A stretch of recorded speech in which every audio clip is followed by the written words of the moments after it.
जय हिंद दोस्तों। आज हम लोग पढ़ेंगे आधुनिक भारत के 18वीं शताब्दी के से जुड़े कुछ महत्वपूर्ण प्रश्न जो एग्जाम के लिए ज़रूरी होता है और एग्जाम में बार बार पूछा जाता है।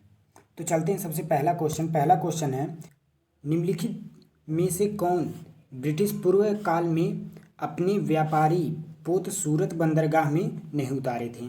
ऑप्शन है पहला पुर्तगाली और अंग्रेज, ऑप्शन बी रूसी और जर्मन, ऑप्शन सी अंग्रेज और अरब, ऑप्शन डी फ्रांसीसी और अरब। तो इसका सही उत्तर ऑप्शन बी रूसी और जर्मन। ब्रिटिश से पहले हिंद महासागर की बंदरगाह पर अरब व्यापारियों का अधिकार था। आगे चलकर यूरोपीय कंपनियां भी अपना व्यापारिक पोत को लेकर के आईं, जैसे दादर, दमन, सूरत, कन्नूर जैसे बंदरगाहों पर डच, अंग्रेज, फ्रांसीसी, पुर्तगाली कंपनियां शामिल थीं।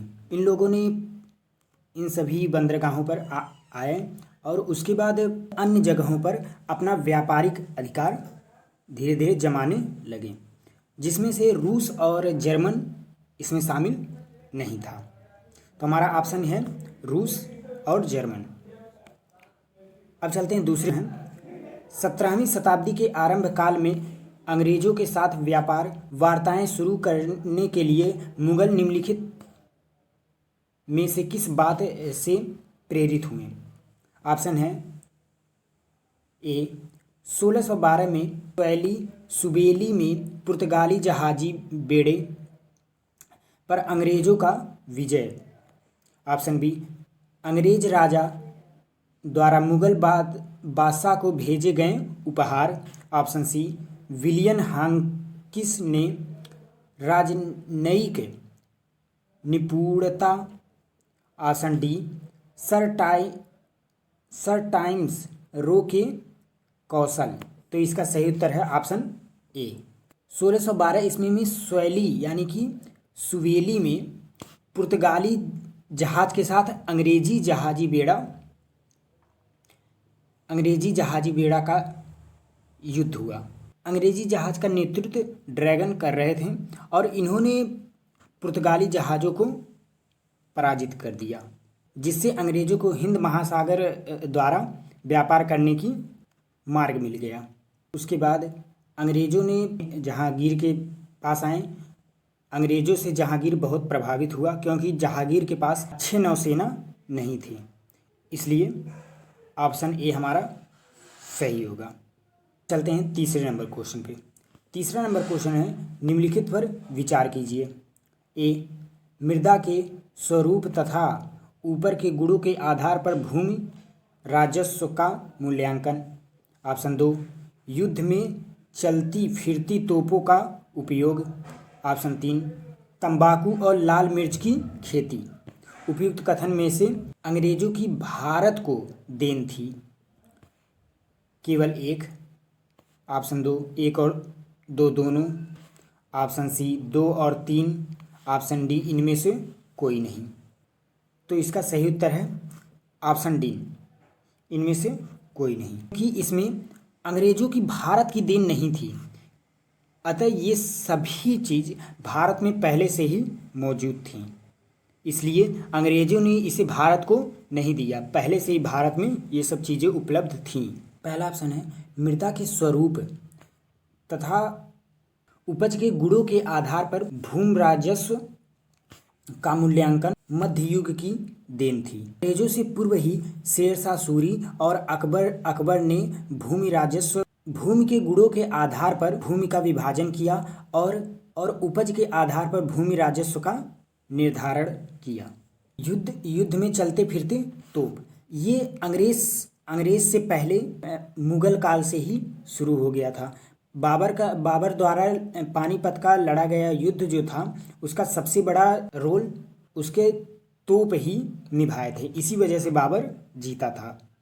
इसलिए इसे अंग्रेजों की देन नहीं थी, ये पहले मुगल काल से ही तोप का प्रचलन था भारत में। तुलगुमा युक्त पद्धति और तोप को सजाने के लिए उस्मानी विधि का प्रयोग किया और अकबर के आयुध निर्माण तोप खाने में छोटे और बड़े तोप का निर्माण होता था।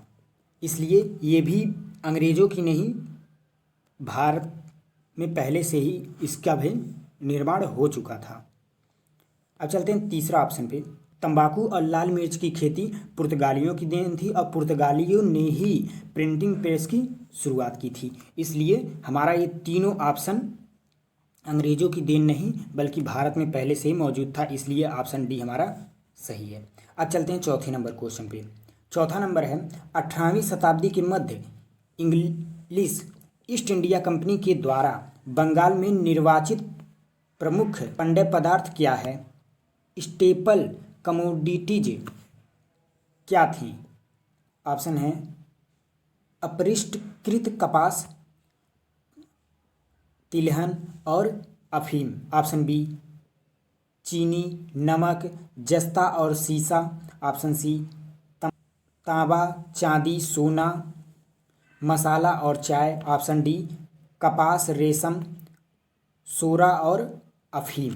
अतः 18वीं शताब्दी के मध्य इंग्लिश ईस्ट इंडिया कंपनी के द्वारा बंगाल में निर्वाचित प्रमुख पांड्य पदार्थ में कपास, रेशम, सोरा और अफीम शामिल थी। अब चलते हैं पाँचवें नंबर क्वेश्चन पे। पाँचवा नंबर है किस गुजराती पायलट चालक ने वास्को डी गामा 1498 का कालीकट तथा मार्गदर्शन किया था? ऑप्शन है Abdul Majid. Option B Ilyas Khan. Option C Alauddin Hussain. Option D Ghiyasuddin Azam Shah. Vasco da Gama 1498 में 2 जहाज़ों के साथ कालीकट पहुंचा और इसका मार्गदर्शन एक गुजराती व्यापारी अब्दुल मजीद ने किया था। अब इसके आगे अगले क्लास अगले वीडियो में। जय हिंद।